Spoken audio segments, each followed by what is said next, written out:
We're heading into the holiday season, and Indiana is facing a growing number of families asking for help with food. Fred Glass, the president and CEO of Gleaners Food Bank of Indiana, joins us here on Daybreak this morning. We want to talk to him about Gleaners, but just a second. We also want to talk about that breaking news that we brought to you this morning, an announcement today about the sale of the Circle City Mall. We know, Fred, that you were part of the rebirth of Indianapolis downtown, if you will. Can you talk about how you're connected to the mall? Sure. Well, I was involved with the Capital Improvement Board back in the day when the Circle Center Mall was coming online, and that was a transformative experience for downtown when the mall itself happened. And then after I was at IU, I was practicing law. The city hired me to help represent them in development of the mall. And while I went to Gleaners and set that project aside, we were hoping for just this kind of outcome, an outstanding developer with very visionary ideas to once again use Circle Center Mall to transform downtown and be a catalyst for additional investment. What do you think this means for the city of Indianapolis?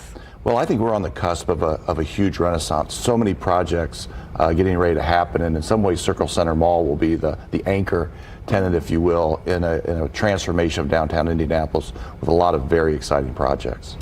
Another project that you are a part of is your work with Gleaners, and you're seeing a significant need in our community. Can you talk about that?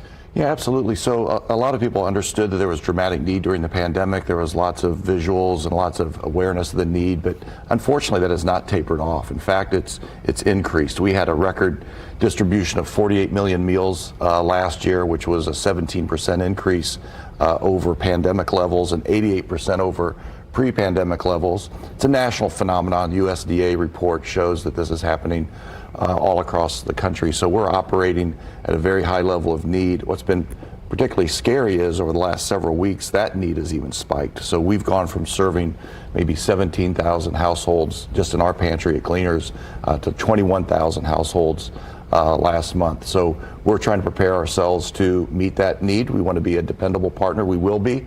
We don't want people to worry that the food won't be there, but we're having to work extra actively to meet that increased need. There's so many people that need the help. How are you able to meet that need?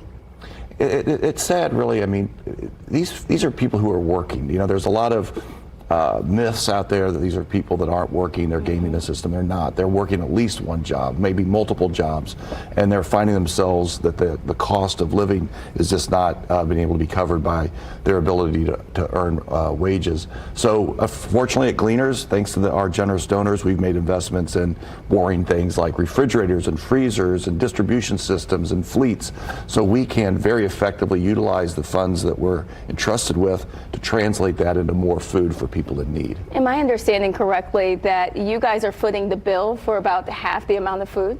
We are. You know, we're not your grandma's food pantry, right? It's not green beans in and green beans out. Yeah. Because of the lowered government support, we're having to go out in the market and buy up to half the food that we provide, and a lot of folks don't realize that. So the way this need translates to us, the year before the pandemic, we spent $2 million to feed people with our food acquisition budget.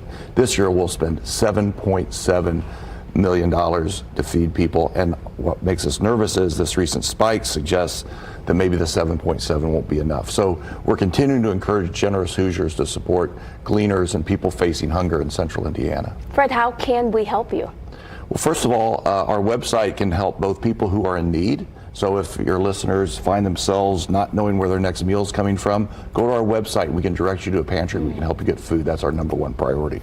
Number two, if you have some means and can support us, 80% of our funding comes from individuals like your viewers. So if they could find it in their hearts to help us in this holiday season, it will dramatically support people facing hunger in central Indiana. So we will make sure to get information about Gleaners on our website so that if you need some food, you have a place to go, and if you have some money to donate, you know where you can send your money. So we will have that on our website. That's wishtv.com. Fred, a lot of great information this morning. Thank you so much for joining us on Daybreak. Thank you for having me. I really appreciate it.